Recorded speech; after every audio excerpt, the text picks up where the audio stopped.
Antes de começar a aula de hoje, eu vou relembrar com vocês um pouquinho sobre o sistema BO, porque eu acho que ontem não ficou muito claro.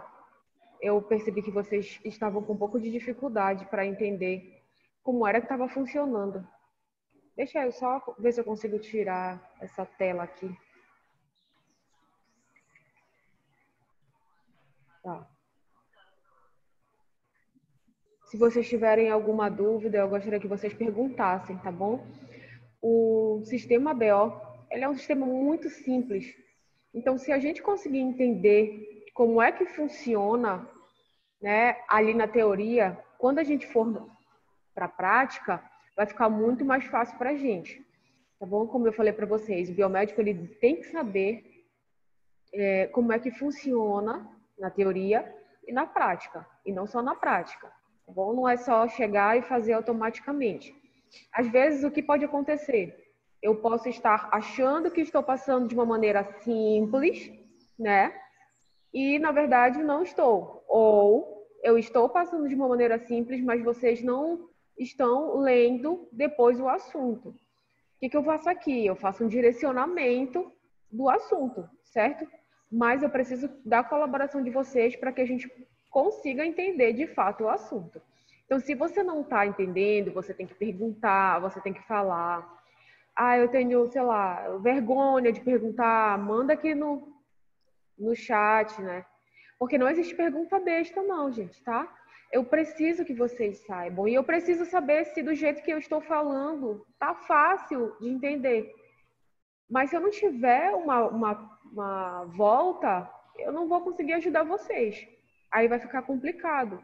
Porque essa parte é o básico, tá bom? Quando vocês forem pegar estágio no laboratório, eles vão testar vocês, eles vão querer saber o que vocês já tiveram até aquele período que vocês estão, e eles vão querer saber se vocês sabem.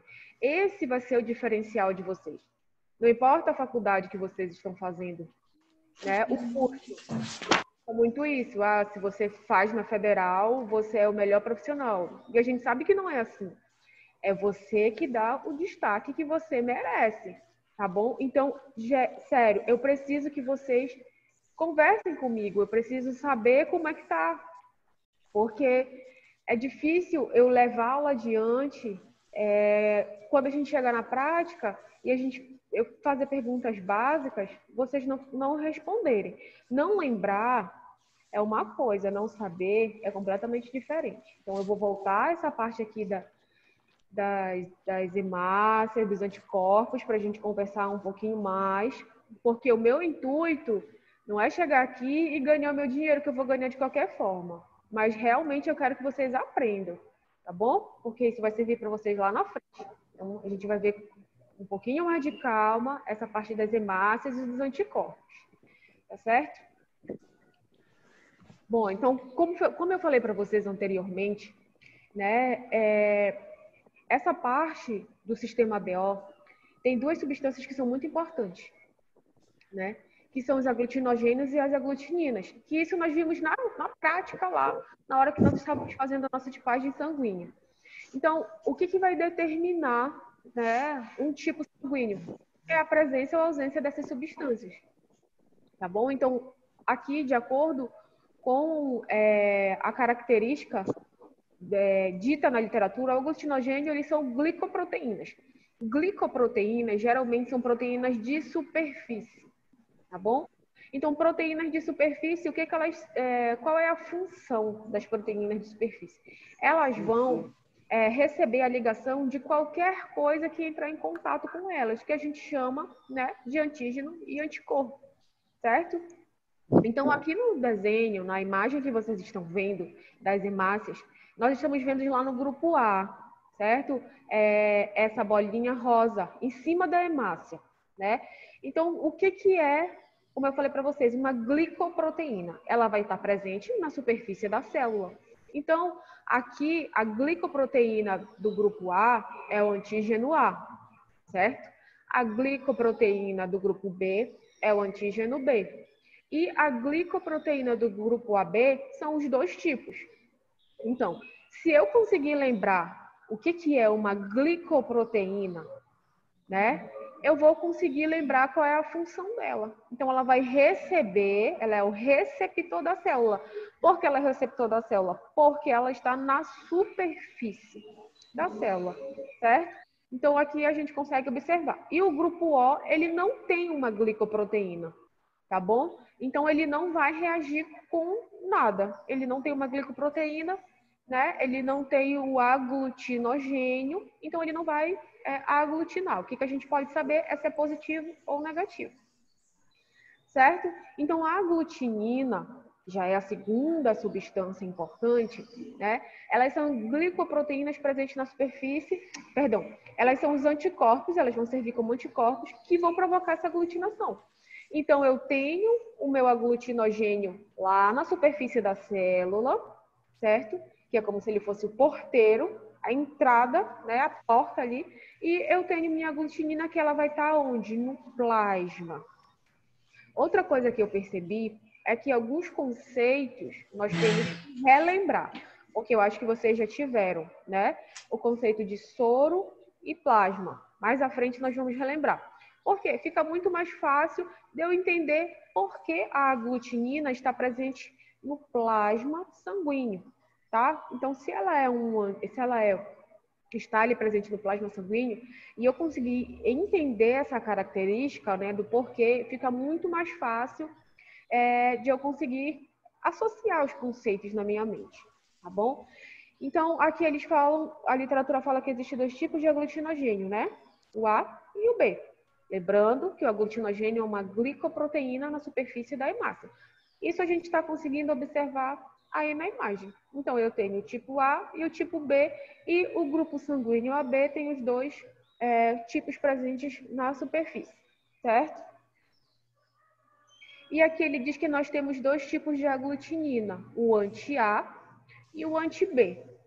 Eu gostaria que alguém me falasse se está conseguindo entender até aqui. Se vocês não tiverem entendido, eu volto novamente. Como eu falei, o meu intuito é que vocês entendam, tá bom? Nem que a gente fique aqui 1 hora só nessa parte, mas se vocês entenderem, já vou ficar muito feliz, tá? Vocês estão conseguindo entender? Sim. Sim, tá certo. Obrigada, ela, pelo retorno. Então, aqui, dois tipos de aglutinogênio, A e B, e dois tipos de aglutininas, né? Anti-A e anti-B, certo? Se eu tenho um antígeno e um anticorpo, né? Eles vão se ligar e formar essa ligação forte. O conceito de antígeno e de anticorpo, que nós vimos lá na primeira aula, também tem que estar muito claro na cabeça de vocês, tá bom? Então, antígeno, quando eu falo de antígeno, né, eu posso me referir a uma substância estranha, e quando eu falo de anticorpo, é o que o meu organismo vai produzir em resposta àquele antígeno, certo? Então, vamos lá entender. Quando eu falo aqui de anticorpos anti-B, né? O que meu corpo vai produzir? Ele vai produzir a reação dele em resposta àquele antígeno. Então, ele vai produzir um anticorpo, certo? Se eu tenho um antígeno B, o que vai ligar nele, o que vai reagir com ele, já vai ser um anticorpo, né, diferente. E por que é importante a gente saber o que é o antígeno e o que é o anticorpo? Porque quando a gente for fazer a transfusão sanguínea, são essas bases que nós temos que saber. Porque se eu fizer a transfusão sanguínea para o paciente de um tipo sanguíneo que não seja compatível com o dele, as hemácias vão ser destruídas, tá bom? Então, lembrem disso, anticorpo e antígeno. Antígeno é uma substância estranha e anticorpo é algo que o meu corpo vai produzir contra aquela substância estranha.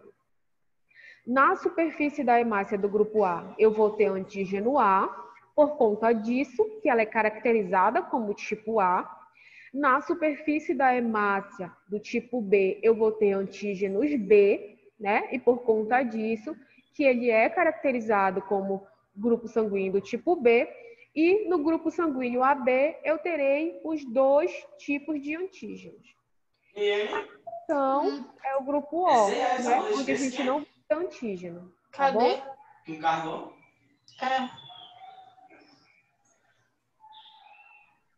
Bom, então aqui, eu acho que essa imagem não está muito nítida, mas dá para a gente perceber. Aí eu coloquei lá no nosso relatório, né, uma imagem dessa, para que a gente possa saber, então, qual é o tipo sanguíneo, né, que cada componente pode doar, para quem ele pode doar e de quem ele pode receber.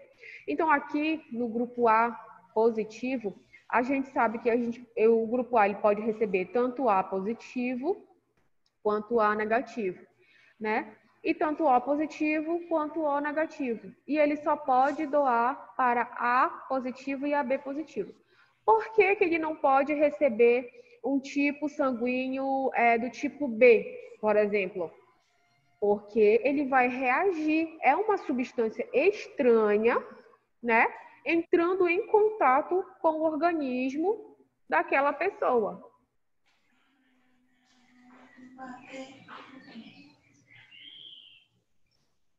Tá, então olha só, tem uma dúvida aqui. Eu acho muito legal quando vocês têm dúvidas. Bom, a pergunta é se o anticorpo ele tem que estar presente, né, quando a gente usar o antígeno. Então, o que a gente vai fazer? Falando aqui do nosso organismo antes de chegar na parte da imunoclínica. Como é que vai funcionar isso? Não aparece para vocês, mas aqui tem uma tela aparecendo para mim, né, que é a nossa imagem. Então, eu só vou ajeitar aqui rapidinho. Bom, deixa eu ver se eu tiro essa tela congelada. O que acontece? No organismo normal, fora o imunodiagnóstico, nós temos os antígenos, nós temos os anticorpos ali circulantes, são aqueles anticorpos de memória, né? Principalmente o IgG. Temos os anticorpos de mucosa, né? Presente ali no nosso organismo, e é como se eles fossem ali soldados, né, que estão sempre apostos para quando entrar alguma coisa estranha no nosso organismo, eles tentarem combater, né? Então, o que acontece? O antígeno é qualquer substância estranha. O que acontece se eu não tiver um anticorpo contra aquela substância estranha, né? Que aí entra a pergunta da Leida. Sempre que eu tiver um antígeno, um anticorpo, eu vou ter que ter um antígeno. O que acontece? Se eu não tiver um anticorpo para aquela substância estranha, ele vai fazer o que ele quiser ali no meu organismo. Por exemplo, se for um vírus ou uma bactéria intracelular, eles vão destruir todas as minhas células. Né? É o que acontece, como a gente já deu o exemplo lá do HIV. Então, eu tenho um antígeno que destruiu completamente ali a minha resposta mais específica, né? E ele está destruindo a minha célula. Ele intercala o material genético dele no meu e ele faz tudo ali, né, destruindo as minhas células protetoras.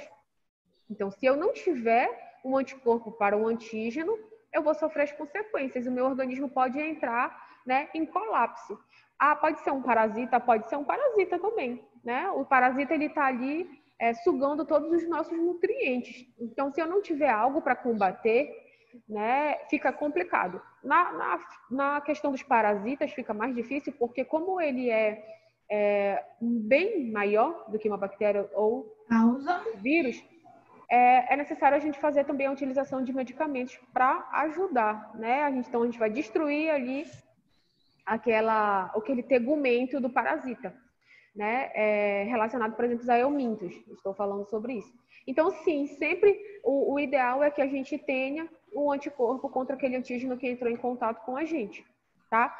Falando para a parte da imunologia, né, da imunoclínica, na verdade, eu posso ter um diagnóstico que vai detectar o antígeno, né? E eu posso ter um diagnóstico que vai detectar o anticorpo. Isso vai depender do que eu estou procurando. Se eu quero ter uma resposta direta, né? Se eu quero ter uma resposta direta daquele micro-organismo que entrou em contato com o meu sistema, então eu vou procurar, né, o antígeno. Se eu quero saber se o meu corpo já produziu ou está produzindo uma resposta em relação àquele antígeno, eu vou procurar o anticorpo, tá bom? Então, voltando aqui para o tipo sanguíneo, então, se um paciente do tipo A positivo receber o sangue de um paciente tipo B, né? O que vai acontecer? Ele vai ser reconhecido como um componente estranho, né? E as minhas células de defesa vão atacar aquelas hemácias, né? Que é o que a gente falou ali, que é o que a gente havia falado atrás da hemólise. Nós vamos ver um pouquinho mais lá para frente. Mas voltando aqui para esse quadro, que eu preciso que vocês, né, tenham isso em mente, tá? Então, notem que aqui nós temos tipo positivos e negativos. Então, o que acontece? Eu posso ter a glicoproteína do lado de superfície ou não, certo? De acordo com o fator RH, esse positivo e negativo, né? Pensem nisso. Eu tenho o fator RH positivo ou eu não tenho o fator RH positivo. Então, se um paciente, por exemplo, aqui, do grupo O negativo, não, vou dar um outro exemplo, do grupo B positivo, né? Do grupo B positivo. Ele recebeu um grupo A, é também estranho. Por quê? Porque os antígenos presentes na superfície são diferentes. Então, não vai ter o encaixe. Se não tiver o encaixe, ele vai falar, olha, essa chave aqui, ela não vai servir para abrir essa porta. O que a gente vai ter que fazer? Isso aqui é um invasor, ele não tem autorização para entrar. Vamos destruir todo mundo. Então, acontece a hemólise, né? A célula ela é completamente destruída, tá bom? Então, é por conta disso que é muito importante vocês saberem o porquê, o que é um grupo sanguíneo e como é que ocorre isso. É bem basicão, tá bom? Então, qual é o grande perigo da hemólise? Lembra que a gente fez aquela revisãozinha falando um pouquinho sobre a hemácia e tudo mais? Então, falando de uma forma geral, sem olhar para conceitos, a hemácia ela vai levar oxigênio dos tecidos, né? Lá nós conversamos que são através das artérias, né? Das veias e até dos capilares. Então, ela é responsável por levar oxigênio. Pensem vocês não conseguindo respirar. O que acontece quando a gente não consegue respirar, né? Primeiro vem toda aquela agonia geral que a gente não consegue respirar. O teu organismo pensa o quê? Tá faltando oxigênio aqui. O que eu vou fazer? Vou fazer ele desmaiar, porque eu preciso de oxigenação do cérebro. Então, tudo que eu tiver de hemácia de oxigênio, eu vou jogar para o cérebro, que é o componente mais importante. É um dos componentes mais importantes do nosso organismo. A gente tem transplante de vários tipos de órgãos, mas até agora, é esse horário que nós estamos falando, não temos transplante de cérebro. Então, o teu organismo vai fazer de tudo para que tu economize energia e economize oxigênio para o teu cérebro. O que acontece com os outros tecidos? Eles vão começar a entrar em necrose. Esse óleo fica joga dentro da caixinha, né? Vai ter falência ali daquele tecido, tá bom? Então, a hemácia sendo destruída, eu tenho falta de oxigenação. Né? Para algumas pessoas, isso pode ser, por exemplo, se a pessoa estiver ali recebendo aquele sangue e o médico não perceber logo, né, ficar muito tempo, com essa destruição muito das hemácias que ele recebeu, o sistema dele pode entrar em colapso, tá? Porque a gente tem várias células ali efetoras, né, responsáveis ali por aumentar a inflamação, né, daquele tecido até que aquele invasor seja destruído. Mas não é interessante a gente ter células inflamatórias por muito tempo circulantes no nosso organismo, tá? Se o médico aconteceu de ter uma transfusão sanguínea de um sangue incompatível, mas o médico conseguiu perceber logo, o que acontece? O paciente ele pode ter somente urticária, febre e consequências bem menores, tá bom? Então, é super importante. O biomédico, ele não trabalha só no laboratório de análises clínicas, tá bom? Tem muitos amigos que trabalham no Hemopa. Essa parte essa parte de sistema BO não é importante. E se você for trabalhar lá no Hemopa e você for precisar, né? Então, é muito importante, como eu tô falando. Esses detalhes de saber o porquê é o que vai fazer tu conseguir o estágio e o coleguinha não. Né? Esses detalhes de tu saber o porquê é que vai fazer tu entrar no mestrado e o teu colega que não estudou não. Tá? Então, tudo é uma questão de sacrifício mesmo, de objetivo. Estudar não é fácil, mas a gente tem que estudar, né? Já que a gente está aqui se propondo a fazer isso, a gente tem que dar o nosso melhor, tá bom? Então, se vocês tiverem alguma outra dúvida, se ficou alguma outra dúvida, perguntem, por favor, perguntem, tá? Bom, então, acontece isso, né? As hemácias são destruídas e não chega a oxigenação nos outros tecidos, tá certo? Então, eu espero que tenha ficado mais claro para vocês. E quando vocês forem fazer também a resolução da atividade, né, que está lá no relatório, eu acho que também vai ficar um pouquinho mais fácil para vocês entenderem, né, o que está acontecendo ali. Eu não coloquei ontem o relatório na plataforma porque eu vou colocar hoje junto com a aula de hoje. Eu vou colocar o relatório, tá? E a aula de hoje. Bom, agora eu separei aqui também para a gente ver a diferença entre plasma e soro, né? Alguém sabe qual é a diferença entre plasma e soro? Vocês já estão na parte da coleta, né? Já viram isso em coleta de material biológico? A professora já falou para vocês sobre isso?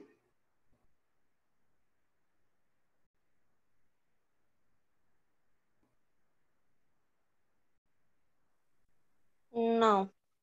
Não? Tá. É muito importante a gente saber, né? Eu acho assim que para coleta é muito importante a gente saber qual é a diferença do plasma e do soro. Por quê? Muitos diagnósticos nós vamos precisar do plasma, né? E para outros diagnósticos nós vamos poder utilizar o soro. E eu vou ter que saber o tubo necessário para cada tipo de exame, né? Então tem o tubo com anticoagulante e tubo sem anticoagulante. Então nós vamos entender agora um pouquinho do porquê. E quando ela perguntar lá para vocês, na aula de coleta, vocês já vão saber responder, certo? Vamos lá. O que é o plasma, né? O conceito vai ficar aqui, eu vou tentar explicar de uma forma geral para vocês. Então, o plasma sanguíneo, como a gente está vendo aqui na imagem, né? Essa divisão, a gente tem o plasma, leucócitos e plaquetas e hemácias.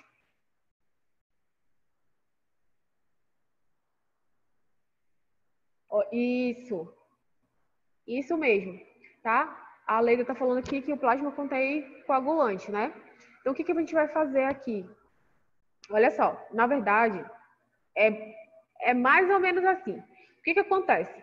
Aqui eu tenho um tubo com anticoagulante, então eu consigo fazer essa separação, né? Ele tem por que a gente fala do coagulante? Porque a gente tem as proteínas, né? Que é o fibrinogênio, que nada mais é do que um anticoagulante. Isso, muito bem. Olha, a Leida aí, né? Tá arrebentando na parte da hemato, muito bem. Então, 90% do nosso plasma ele é composto por água. Os outros 10% são proteínas muito importantes, né? Quais são aquelas proteínas muito importantes que a gente estava conversando ainda há pouco, que estão lá no plasma sanguíneo? Os anticorpos, né? Então, os anticorpos eles vão também estar presentes ali no plasma sanguíneo. Então, aqui nós temos fatores de coagulação, por isso que o plasma, né, como a Leida bem colocou, ele tem esse coagulante natural, que a gente fala que é principalmente o fibrinogênio, né? Vocês ainda não tiveram hematologia, mas quando vocês tiverem hematologia, vocês vão ver que quando a gente faz um corte na mão, há todo um processo de cicatrização, né? E há todo um processo de formação ali da cascata para que haja a coagulação. Por que é importante ter a coagulação? Porque senão você vai ali ficar perdendo sangue, né? E não é interessante você perder sangue. Você está perdendo não só hemácias, mas nutrientes do seu organismo. Então, ali, o plasma ele é composto 90% de água, e os 10% a gente tem proteínas, fatores de coagulação, sais, lipídios, hormônios e vitaminas. Para alguns métodos de diagnóstico, não será interessante. Por quê? Pense aí se a gente quiser fazer uma sorologia, né? Eu quero fazer, eu quero fazer a sorologia para algum paciente. E eu vou ter alguns interferentes, tá? Desculpa, eu me equivoquei em um conceito. Na verdade, o plasma ali, ele tá sem os anticorpos, tá bom? Mas é certo. 90% água e proteínas. Deixa eu clicar aqui. E o soro, ele é obtido após da coleta, né? Dependendo também do que eu quero procurar, né? Dependendo do que eu quero procurar, posso fazer essa separação ou não. Então, o soro, a gente vai colher a amostra do paciente, né? E a gente vai fazer aquela centrifugação sem nenhum anticoagulante, né? O objetivo é que haja a formação do coágulo, tá bom? E o plasma ele é preparado, então, para a coagulação do sangue com função do sistema imunológico. Então, beleza, eu quero ali trabalhar, saber como é que está a função do plasma daquele paciente. Eu quero saber as proteínas daquele paciente. Eu quero saber a dosagem de vitamina daquele paciente. Então, eu posso muito bem utilizar o plasma. E o soro já é o plasma, só que sem o fibrinogênio, né? Sem os fatores da coagulação. Então, como bem a Leida colocou, o plasma, eu tenho os fatores de coagulação, né? O soro, o plasma eu não tenho fatores de coagulação, perdão, o plasma eu não tenho fatores de coagulação, e o soro eu tenho os fatores de coagulação, que é o fibrinogênio ali. Então, eu posso utilizar, né, ali na minha imunoclínica para fazer inúmeros tipos de diagnóstico, tá bom? Então, sempre que a gente vê lá, quando a gente estava olhando aquela bula que vem, né, tá dizendo lá, soro ou plasma. Então, não vai interferir. Mas para alguns testes específicos, esses fatores de coagulação, eles vão interferir, tá bom? Bom, então voltando aqui para o próximo assunto que nós vamos ver. Já tiveram imunobásica, né? E vocês lembram da fixação, na verdade, do complemento, do sistema complemento?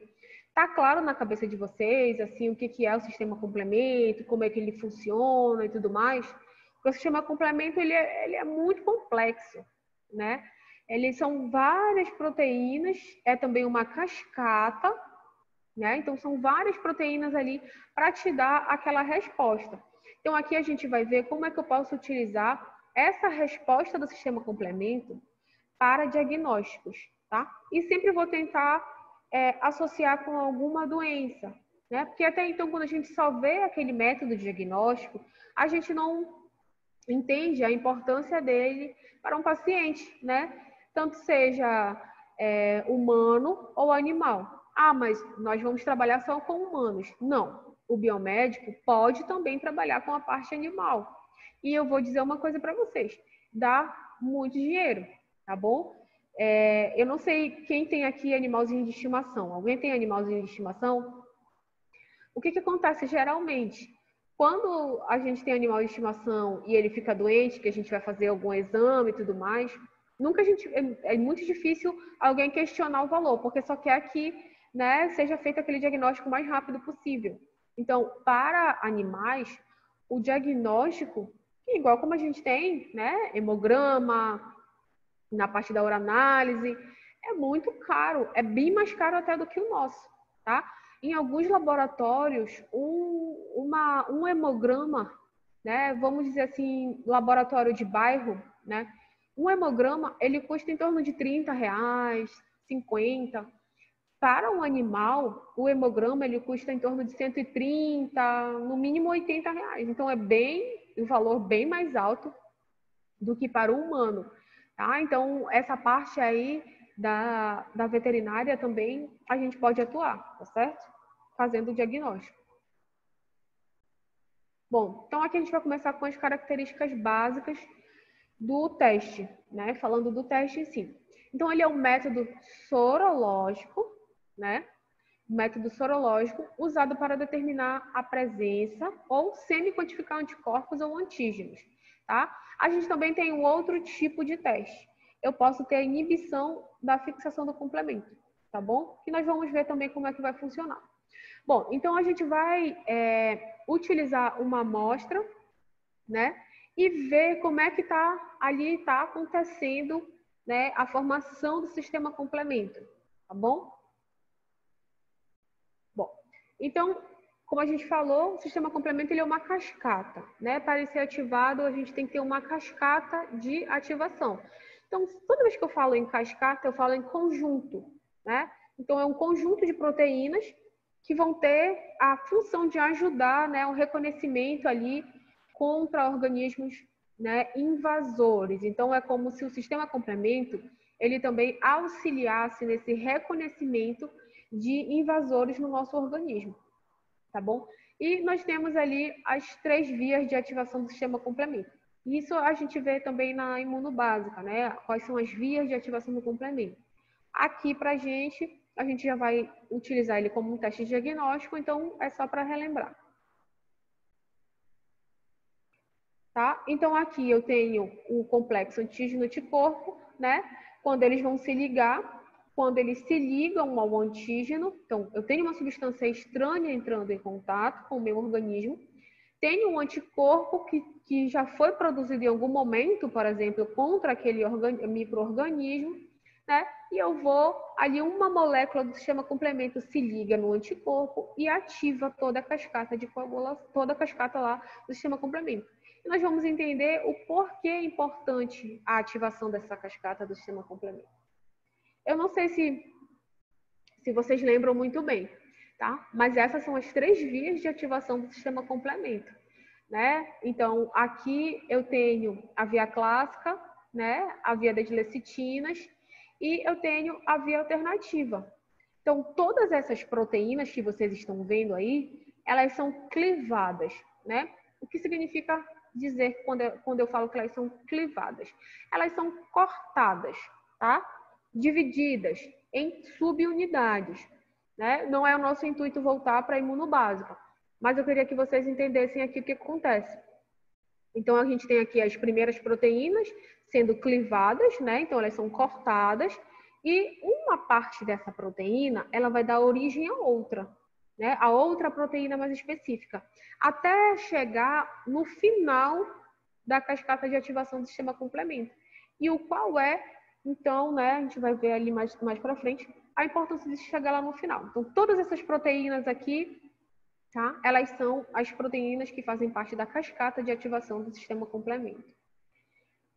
Outra coisa que é muito importante a gente saber, né? Onde é que o sistema complemento ele se liga ali no anticorpo, né? Então aqui a gente tem o sítio de ligação do antígeno, né? Que a gente já viu, ligação de receptores ali na parte de baixo e o sítio de ligação do complemento, né? Esse sítio de ligação do complemento, ele também vai servir para ativar. Então ele vai deixar aquela minha resposta mais intensa, né? Ele recruta novas células fagocíticas, né? E recruta um anticorpo ali que já tenha sido formado para combater aquele micro-organismo, aquela doença, tá bom? Então, o normal é que nós tenhamos algumas proteínas do sistema complemento circulante ali no nosso organismo, mas que não haja a clivagem dessa proteína. Porque no momento em que há a clivagem da proteína, há todo o processo, né, de ativação da cascata, tá bom? Então, aqui a gente já está vendo o fundamento, né, da técnica. Então, ele vai ser ativado, né, a ativação do sistema complemento por anticorpos ligados a antígenos, lá naquela porção onde a gente viu, tá bom?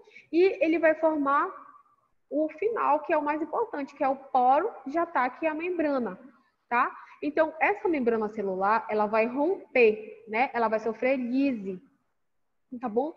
É como se ele destruísse mesmo aquela membrana celular ali. Ele vai destruir e tudo que tem dentro daquela célula vai sair, tá? Então, é dessa forma que ele vai conseguir destruir o patógeno.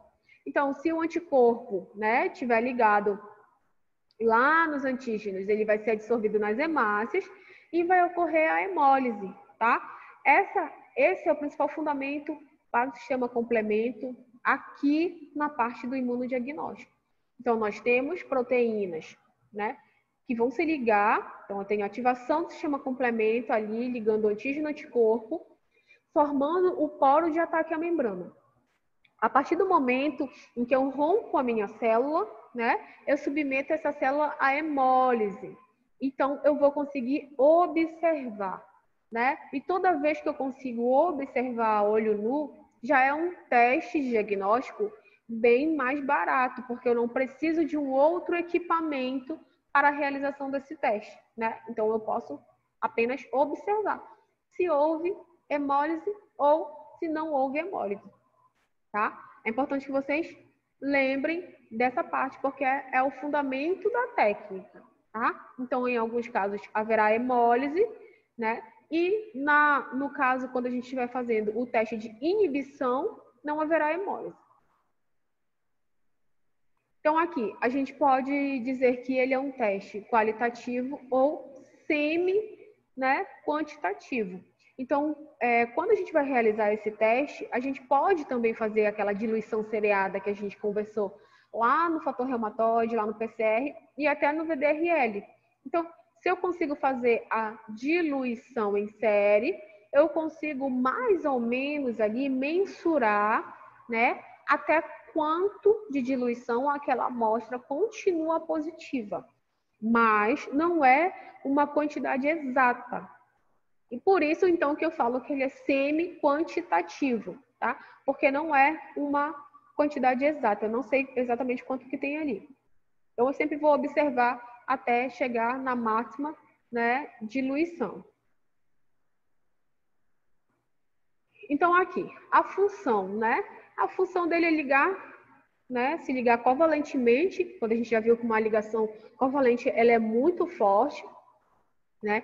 A moléculas que estão ali na superfície dos micro-organismos invasores, tá?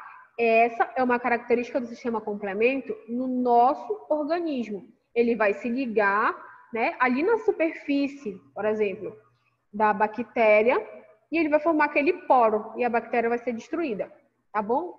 Quando a gente vem para o ensaio clínico, a gente utiliza a hemácia para ter a destruição celular, né? Então, a gente usa a hemácia para ver se entrou em hemólise ou não.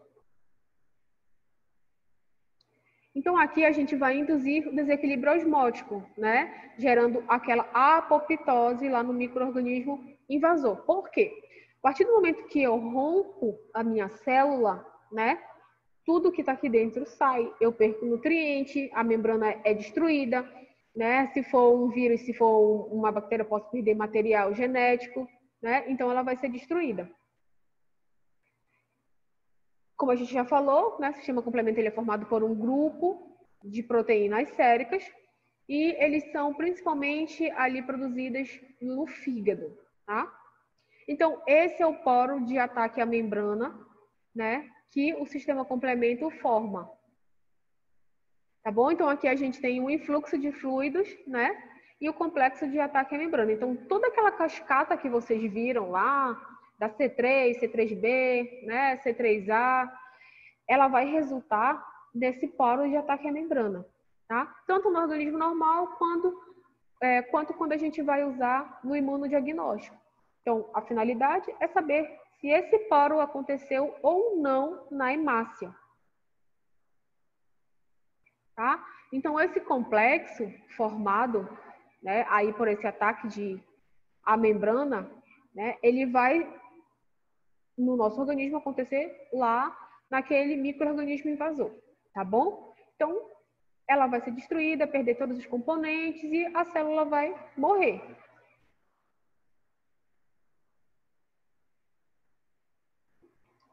Bom, então o que nós vamos precisar, né, para esse diagnóstico? O que nós vamos utilizar? Nós vamos utilizar o soro teste, o sistema complemento.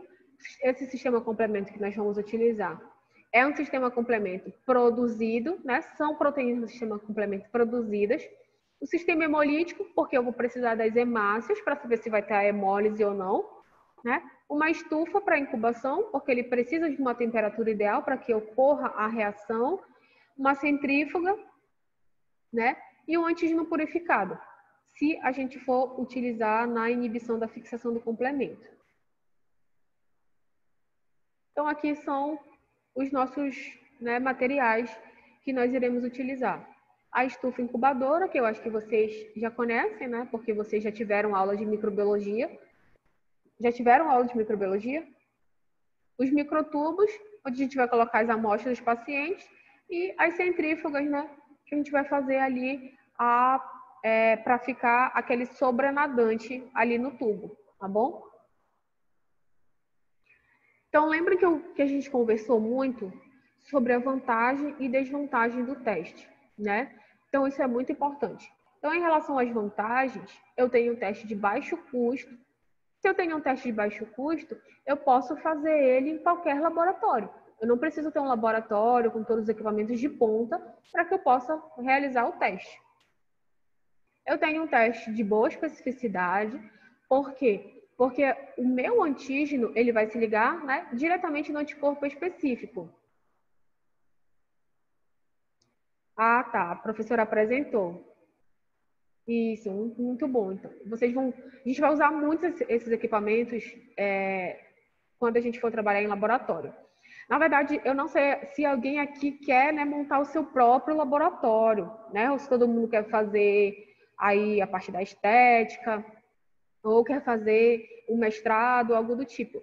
Mas eu acho que a base para você ter um laboratório, que você esteja começando, né, um microscópio, uma centrífuga, né, as vidrarias que são importantes, mas só com isso você já consegue fazer muita coisa, tá bom? Então eu tenho uma boa especificidade porque eu vou ter aquela ligação, né, ali do antígeno do anticorpo.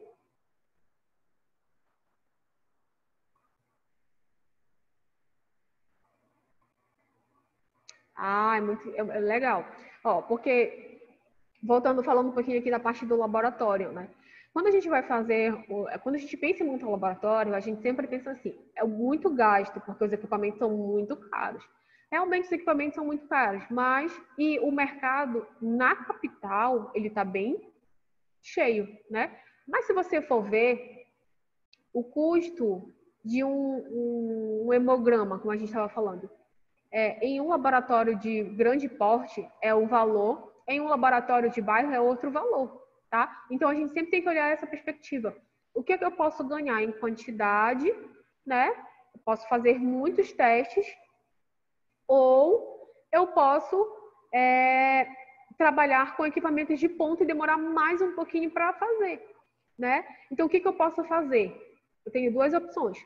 Ou eu vou logo juntando dinheiro, ou então eu faço um financiamento, ou eu posso comprar equipamentos desses laboratórios grandes. Geralmente eles trocam de equipamentos, eles não trocam de equipamentos porque o equipamento está com algum problema. Eles trocam porque veio uma versão mais nova do equipamento. Então, quando eles vendem um microscópio, por exemplo, eles vendem a preço bem mais barato, né? E o que você vai precisar é só fazer a manutenção. Então, quando a gente está começando, a gente sempre tem que ter esse pensamento. Ah, eu também posso ir para o interior, né? Fazer exames. Então, eu posso ganhar na quantidade. Eu cobro um preço menor, mas eu ganho na quantidade de pessoas que vai fazer lá comigo. Então, isso é muito importante também. Bom, então, um teste específico, né? Ele tem boa sensibilidade, só que a gente tem algumas desvantagens, né? A gente pode ter a probabilidade de ter um falso negativo, né? Porque eu tenho posso ter a perda da atividade do complemento, né? Isso já relacionado ao kit, tá bom? Eu posso fazer diluições inadequadas, isso relacionado ao manipulador. E eu posso ter contaminação da minha solução, né? Isso, muito bem, Leida. Eu acho também que o foco para quem quer montar um laboratório é o interior. Agora está bem legal para se fazer. E as hemácias que eu vou utilizar, né, elas podem não estar sensibilizadas o suficiente, tá bom? Então, isso é uma desvantagem do teste. E a probabilidade de falso positivo, então eu posso ter hemácias fragilizadas demais, né, muito velhas, o soro não ativar, não inativo, né? Eu não quero que as proteínas do paciente dê uma resposta, eu quero que as hemácias que eu estou utilizando no kit dê uma resposta, né? As hemácias que eu sensibilizei, tá? E ele pode ter uma baixa especificidade, então dependendo ali muito também relacionado às hemácias.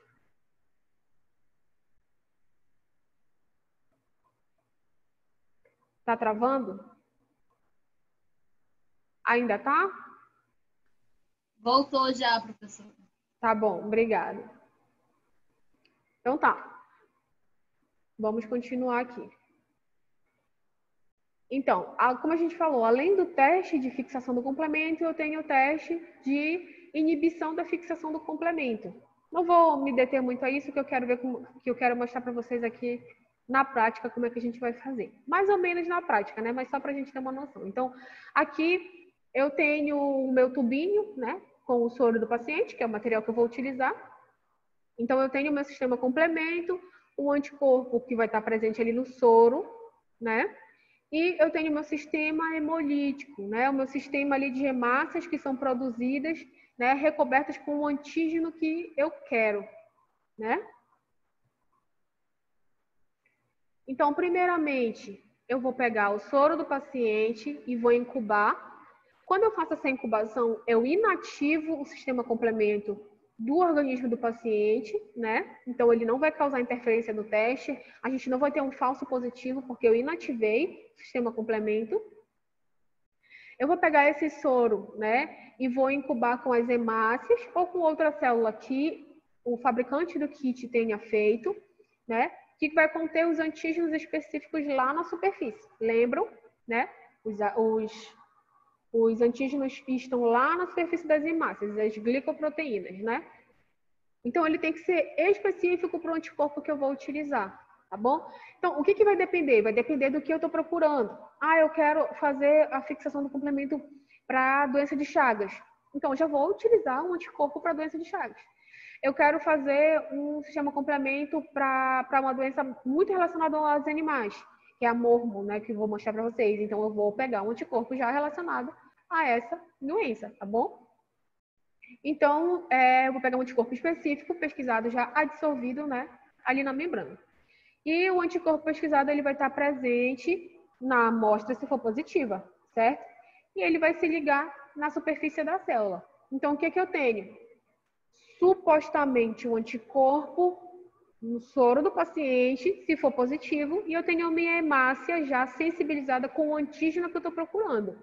Então, diagnóstico de doença de Chagas, hemácia sensibilizada com antígenos, né, ali de doença de Chagas, anticorpo para doença de Chagas, se o paciente for positivo. Então, a gente vai inserir o sistema complemento, né, para identificar a presença desse antígeno e desse anticorpo.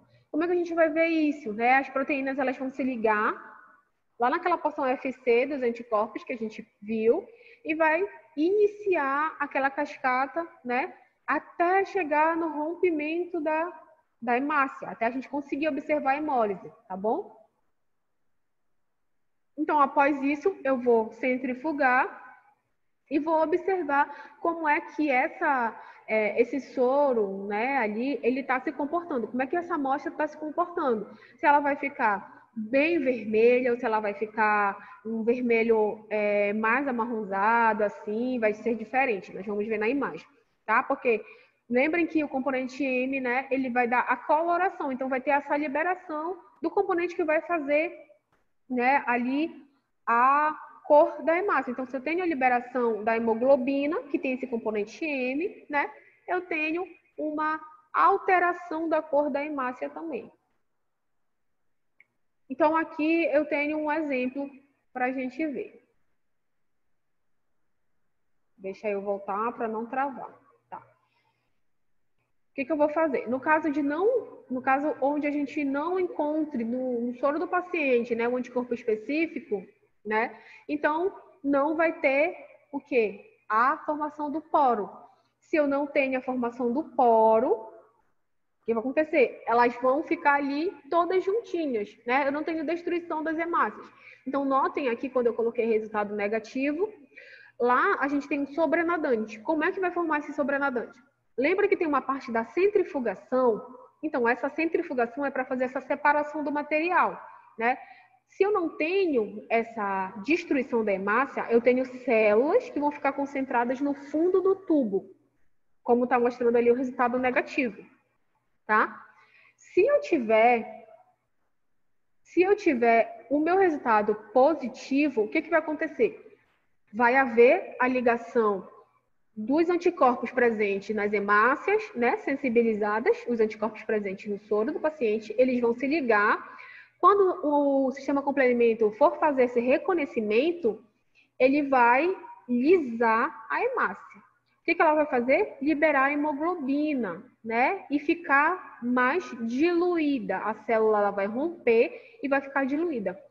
Quando eu for fazer a centrifugação, eu não vou ter a formação daquele precipitado ali no fundo do tubo. Eu vou ter como se eu estivesse misturando tudo que eu tenho ali. Então, a gente vai conseguir observar, né, além da mudança da cor, porque não vai estar vermelho como, né, como a gente costuma ver a hemácia, ele vai estar mais clarinho por conta dessa liberação da hemoglobina, ele vai estar por completo ali naquela minha amostra. Então, dá para a gente notar nitidamente a diferença aqui entre o resultado negativo e o resultado positivo. Conseguiram entender? Por favor, me digam. Não, professora, eu não consegui entender. Fale novamente, que eu falo sem problema algum, tá?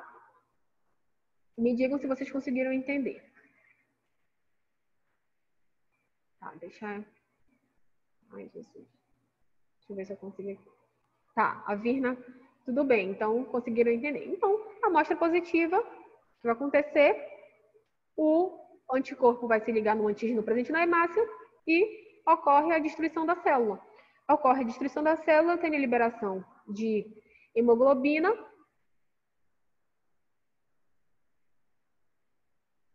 Tá, tudo certo, não tem problema.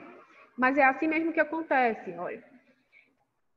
Mas tá indo, oh, meu Deus. Mas olha, uma coisa, como eu falei, eu vou direcionar vocês e depois vocês, né, vão ler com calma, né, o que eu falei. Aí toda vez que a gente pega o assunto e lê, surge uma dúvida, né? Então toda vez que depois, na outra aula, você me perguntar algo, eu vou saber que você estudou sobre aquilo. Porque vai surgir a dúvida conforme a gente vá lendo, né? Então, um resuminho aqui, rapidinho. O que acontece?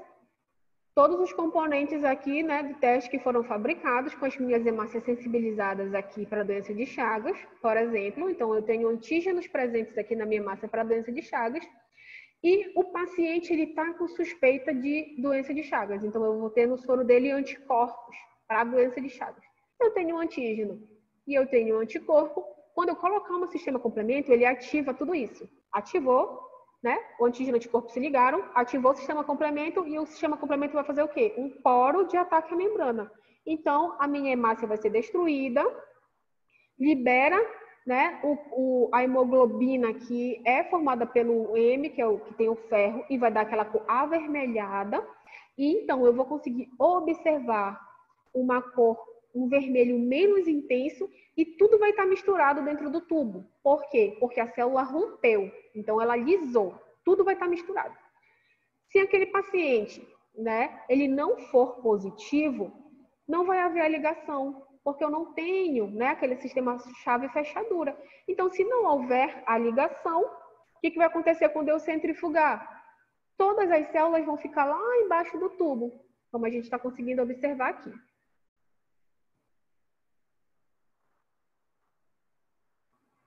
Não, Eric, esse teste, ele é feito para doenças bacterianas, doenças virais e até parasitárias, como a doença de Chagas. Eu trouxe alguns exemplos bem legais para a gente ver, tá? Então, eu posso utilizar ele para qualquer tipo de doença. O que eu preciso para saber, né, se eu posso fazer esse teste ou não? Eu preciso saber se eu tenho como sensibilizar a minha hemácia para aquilo que eu vou procurar. E eu preciso saber se eu tenho, né, os componentes ideais ali do fabricante no sistema complemento. Se eu tiver minha hemácia sensibilizada com o que eu quero procurar e os componentes do sistema complemento que são produzidos em laboratórios forem bons, eu vou conseguir uma resposta. Porque se o paciente for positivo, eu vou ter anticorpos no soro do paciente. Tá bom?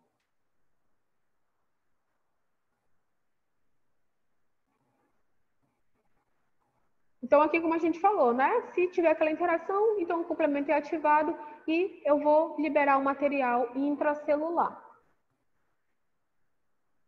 Então, essa forma é como a gente consegue observar ali quando a gente está fazendo o nosso diagnóstico, né? Então, olha só. Eu tenho aqui, vamos dizer que nós temos 8 amostras, certo?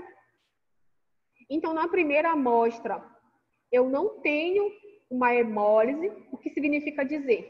que a minha hemácia estava sensibilizada com as proteínas de superfície, com os antígenos de superfície, mas o paciente, ele não tinha anticorpo. Se ele não tinha anticorpo, ele não se ligou. Eles não conseguem se ligar. Então, todos os componentes vão ficar ali e quando eu centrifugar, né, ele vai aparecer como se fosse um botãozinho lá no final do tubo. Não teve destruição de hemácias. Mas notem, né, a partir do segundo, na parte de cima, o segundo, o terceiro, o quarto e o quarto do último, né, da parte de baixo, como foi um resultado positivo. Por quê? Porque eu tinha as minhas hemácias sensibilizadas com os antígenos específicos para o que eu estava procurando, eu tinha os anticorpos ali no soro do paciente e houve a ligação. Houve a ligação antígeno-anticorpo, né? Eu coloquei o sistema complemento fez o poro, destruiu a hemácia e liberou a hemoglobina. Então, ela vai ficar tudo misturado, né? Como eu perdi componente intracelular, quando eu for fazer a minha centrifugação, tudo vai ficar misturado e eu vou ver ali dessa forma diferente. Eu acho que com a imagem, né, vendo na forma como é que fica até mais fácil da gente entender, né? Então, eu consigo observar dessa forma um resultado negativo e um resultado positivo. Lembre, isso é para fixação do complemento, tá? Quando a gente for falar em inibição da fixação do complemento, fica um pouco complicado, porque a gente vai trocar. O que é negativo aqui vai ser positivo lá, e o que é positivo aqui vai ser negativo lá. Mas calma que a gente vai chegar lá e ver direitinho. Tá. Aqui a gente também pode fazer, né, na plaquinha ou nesse outro tipo de tubinho. Isso com o tempo, vocês vão ver, tu vais ver que vai melhorar bastante. Quando a gente consegue observar, né, que para negativo eu tenho um botãozinho no final do tubo e para positivo eu tenho essa mistura toda, né, porque as hemácias foram lisadas, aí fica muito mais fácil de entender. Então agora, não queria complicar, mas a gente vai ter que falar da inibição da fixação do complemento. Os mesmos conceitos que nós temos. Lembrem que lá no outro nós estávamos procurando o quê? Nós estávamos procurando o anticorpo, certo? Nós estávamos procurando o anticorpo.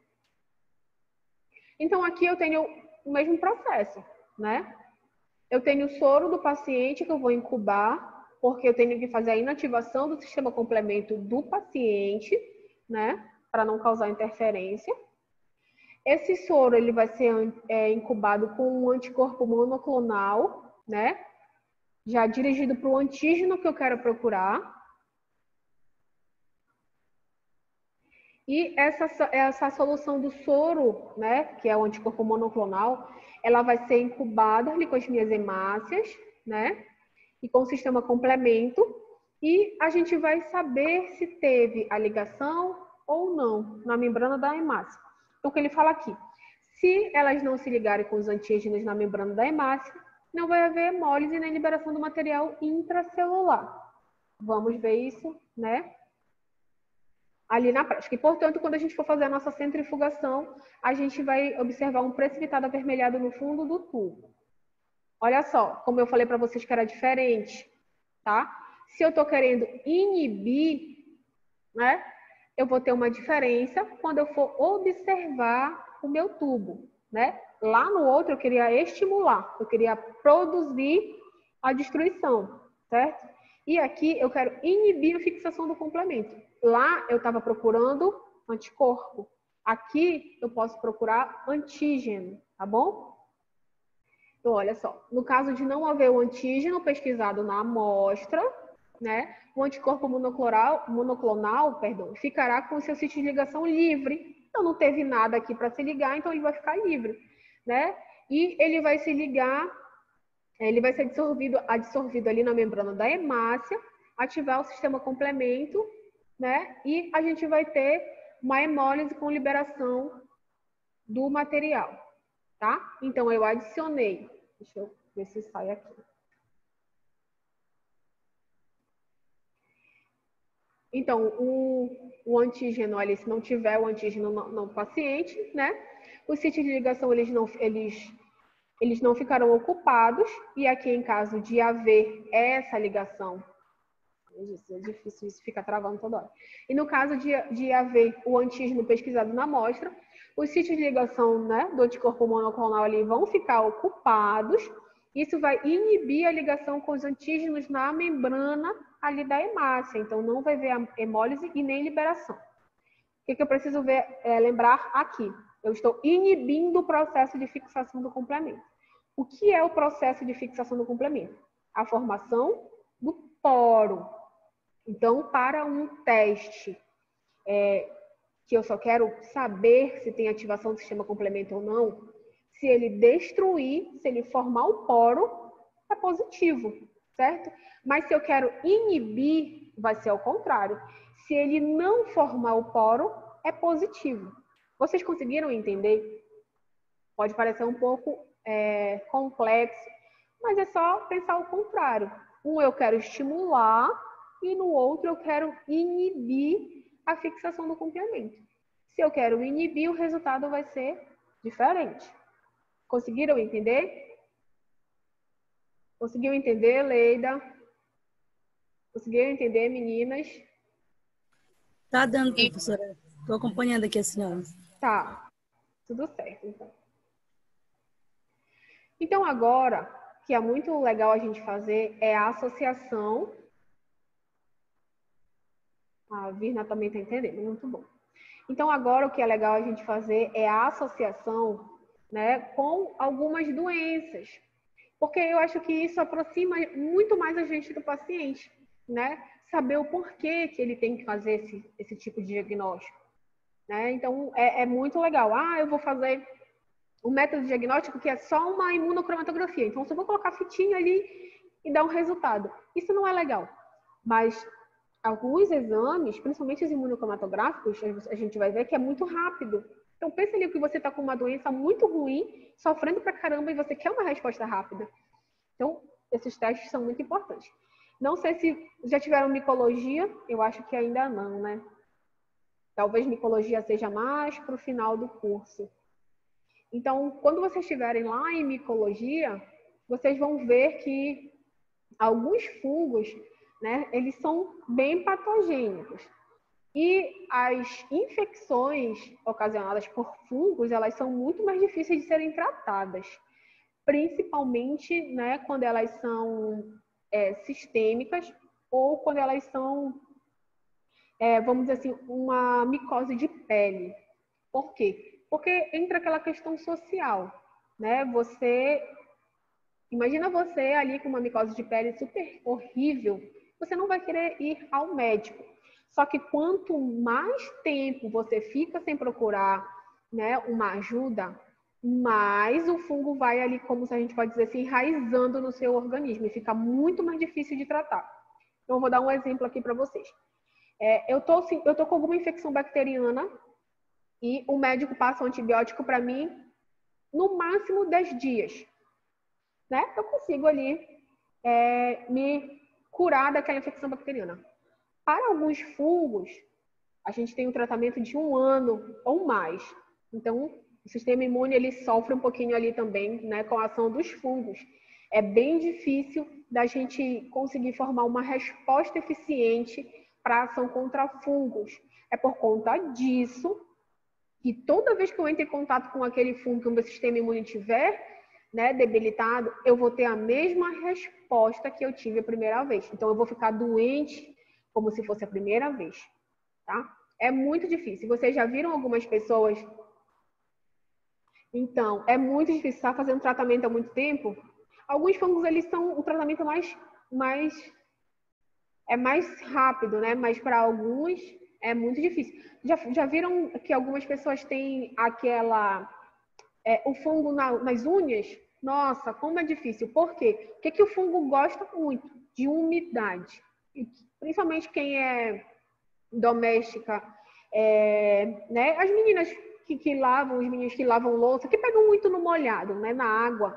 Então, a gente acaba deixando mais propício para aquela infecção fúngica. O que vai acontecendo? A unha vai ficando oca. Você não produz mais queratina, a unha fica oca até que ele toma conta. E o tratamento é muito demorado.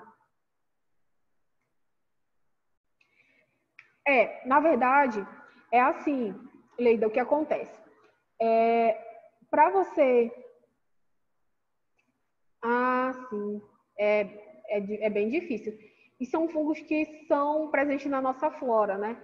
Então, o que acontece? A Leida questionou. Uma vez a gente teve, a gente sempre vai ter. Olha, para alguns fungos que estão no ambiente, por exemplo, eu preciso entrar em contato novamente com ele para que eu tenha, né? Mas vou dar um exemplo aqui para vocês. Candidíase ou pano branco. São fungos que estão na nossa flora normal. Então, baixou minha imunidade, eu posso novamente, né? Ali vai ter aquela alteração e eu posso apresentar novamente. Eu posso contaminar alguém se eu encostar, sei lá, se eu dividir uma toalha, a pessoa pode pegar uma infecção fúngica? Pode. Se ela tiver com o sistema imune dela baixo, ela também pode pegar uma infecção fúngica. Então, é muito importante, como eu falei para vocês, eles gostam muito de umidade. Então, trocar o lençol, né? Todo, assim, no mínimo, no máximo de 3 em 3 dias, dependendo se você está fazendo tratamento, né? Usar roupas de algodão mais confortável, principalmente no dia a dia, e principalmente se você for ficar o dia todo fora, tem que usar uma roupa de algodão. Não usar toalha compartilhada. Para algumas pessoas pode parecer, nossa, vai compartilhar a toalha, mas isso é muito normal. Em casos, por exemplo, assim, de famílias mais humildes, você compartilhar uma toalha, tá? Então, não é porque eles, nossa, eles são imundos. Às vezes, falta informação, tá bom? Então, não compartilhar objetos assim é super importante, tá? Isso, é verdade. Tem que... Tudo que você puder usar de algodão e não usar abafado é melhor ainda. Então, agora a gente vai ver aqui, esse é um corte histológico, né? De paciente que teve a coccidioidomicose, né? Tem outro que também assim, falando agora como biomédica, é muito legal a gente estudar, que é o paracox, que ele mostra umas estruturas muito bonitas, mas para o paciente não é legal. Então, aqui eu vou mostrar para vocês, eu acho que eu peguei 2 doenças relacionadas ao sistema complemento, que a gente pode fazer, né, com o sistema complemento. Então, bora lá. Então, a coccidioidomicose, ela é uma doença pulmonar, né, que ela pode também se transformar ali e ficar disseminada no seu organismo. Então, ele vai afetar tanto os homens como outros mamíferos. Como é que a gente vai ser contaminado? A gente vai fazer essa inalação dos poros, né? E esses poros, eles vão se multiplicar nos pulmões. Então, para algumas pessoas com sistema imunológico saudável, né? Elas não vão sentir sintomas algum, tá? Mas para outras pessoas vai haver a formação de granulomas, né? E a pessoa também ela pode evoluir para pneumonia. Como é que a gente consegue, então, entrar em contato com esses poros? Quando a gente está ali fazendo a manipulação de terra, tá? Então, onde é que vai acontecer muito isso? Em pacientes vindos do interior, tá? Então, como eles têm essa vida rural, né? Faz a manipulação de terra e tudo mais, então eles têm mais probabilidade de entrar em contato com esse fungo, tá? E agora a gente vai ver algumas imagens. Não quero que ninguém fique assustado, mas nós, como biomédicos, nós podemos pegar no laboratório uma pessoa desse jeito e temos que fazer a coleta, tá? Então, olha só, aqui é quando ele está no pulmão, né? Que ele pode se espalhar no pulmão. Aqui ele está de uma forma mais branda, um pouquinho na pele. Então, ó, começou desse jeito, né? Começou com uma ferida pequena. Então, a pessoa vai deixando, a gente vai deixando, ele vai tomando conta, né? Vai ficando cada vez pior.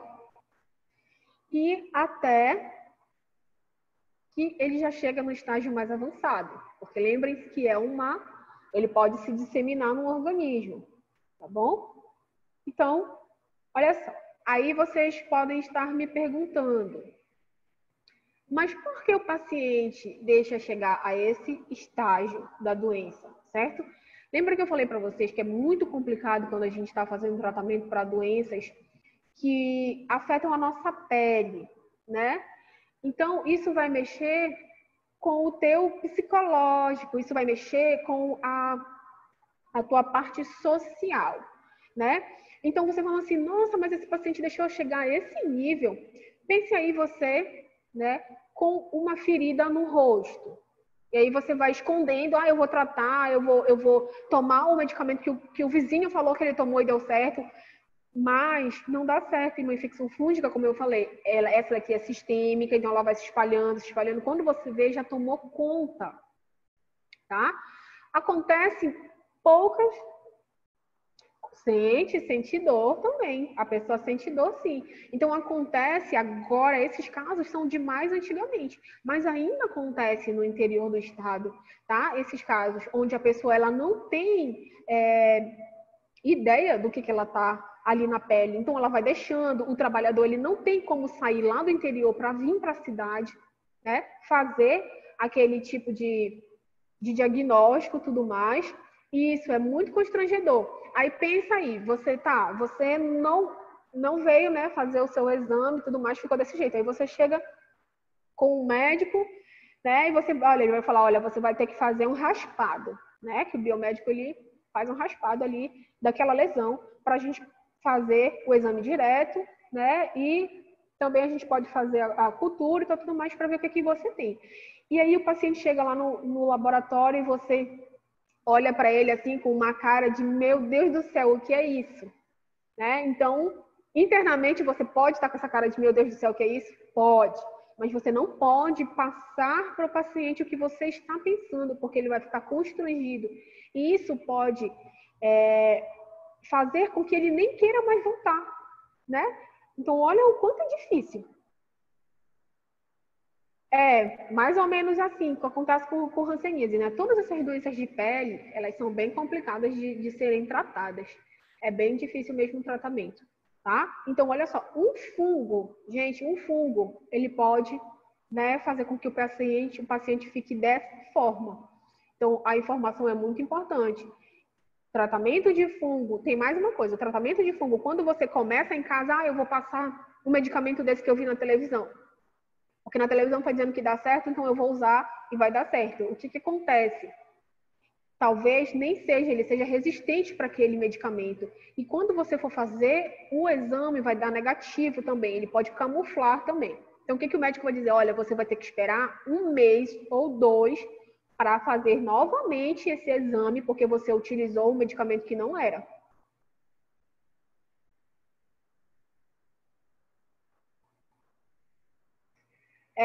Mas vocês, porque essas aqui são algumas doenças.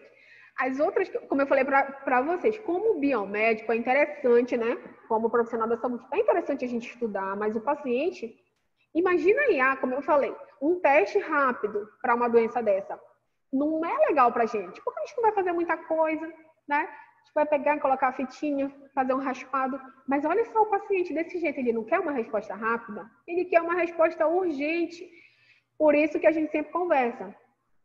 O diagnóstico do biomédico, ele é 70% diagnóstico médico, na verdade, ele depende 70% do laboratório.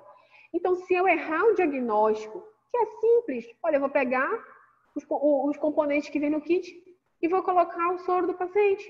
Se tiver, né, ele vai se ligar, vai romper e eu vou observar. Mas e se eu fizer errado? Se eu fizer errado, o paciente não vai ter um diagnóstico certo. E se ele não tiver o diagnóstico certo, ele vai sofrer muito mais tempo com aquela doença, tá?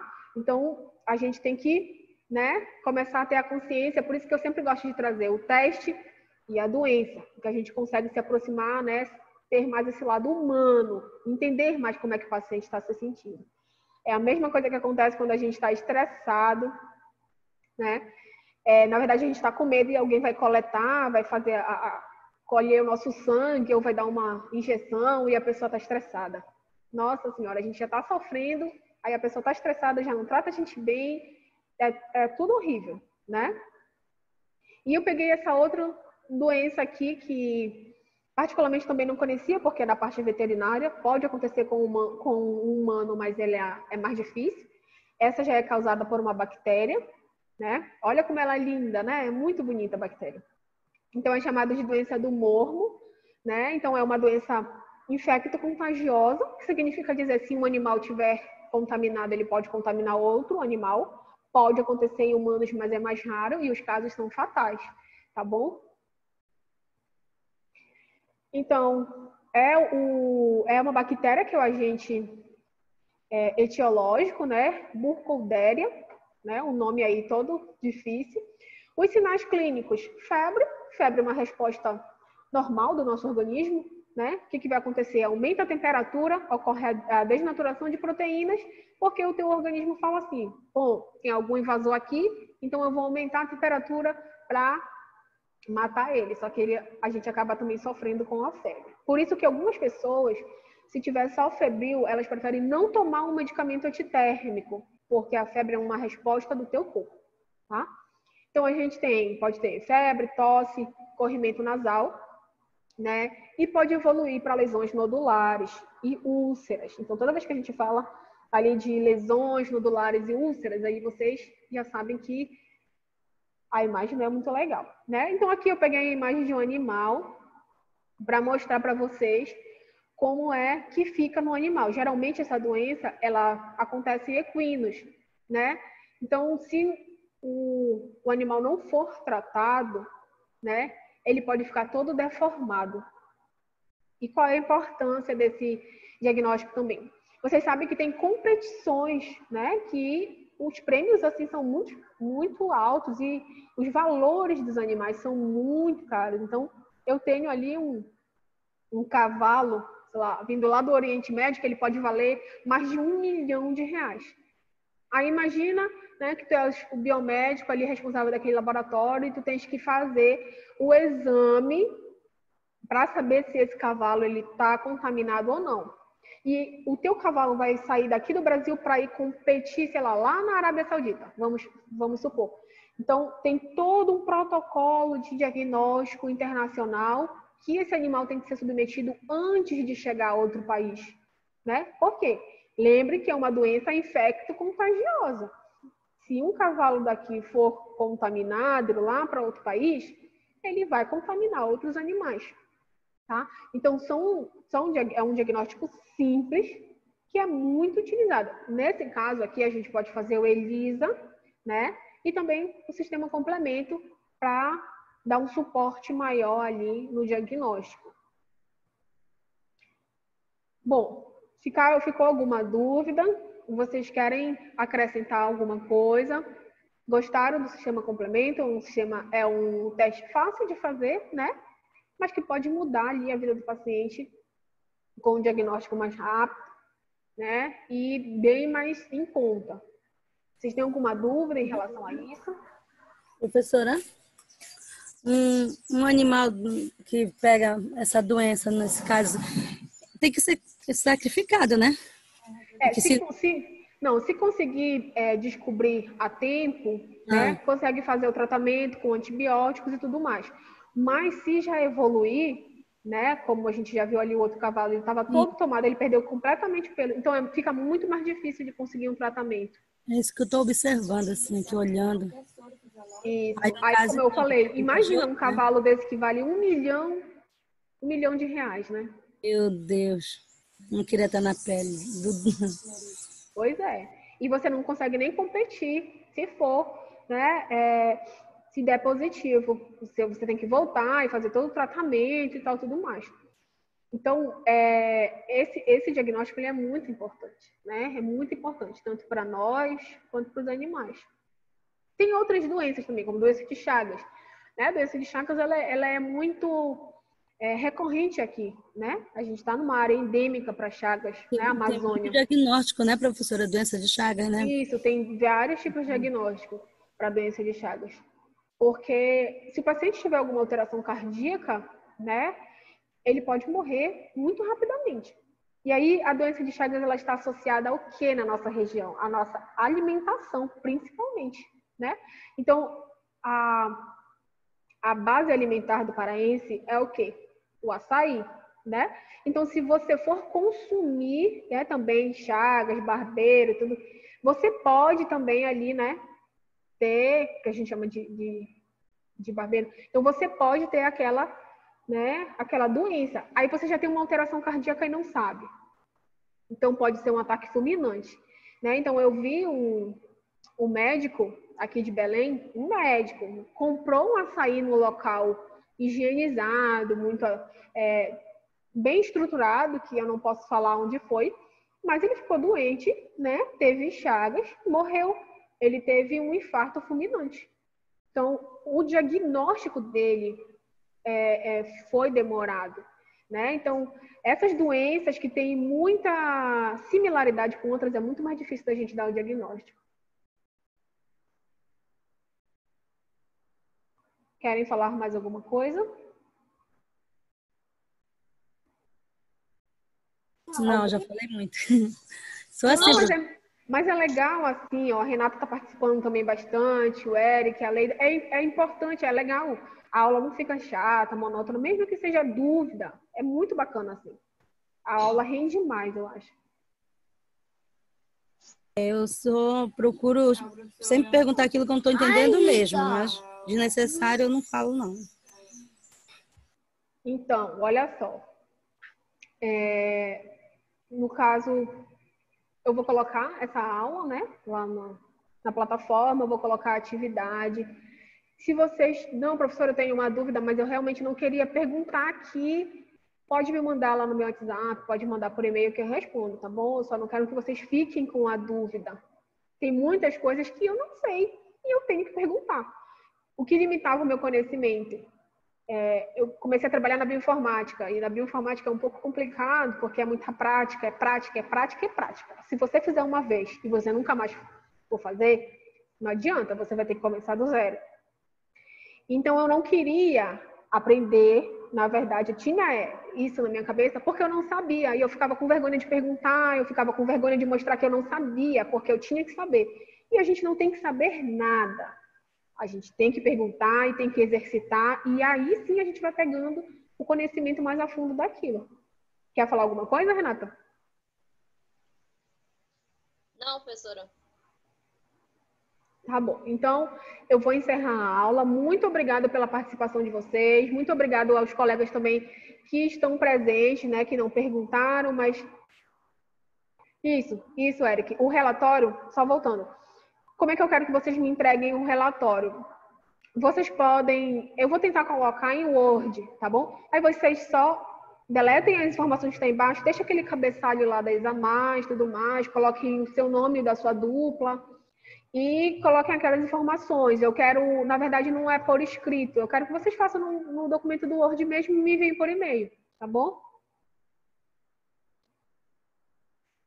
Então, muito obrigada mais uma vez pela participação de todos, por estarem aqui também assistindo a aula, que é importante, né? Porque isso já vai valer como a frequência de vocês, né? Então, é importante estar aqui e é importante vir para a aula prática, tá bom?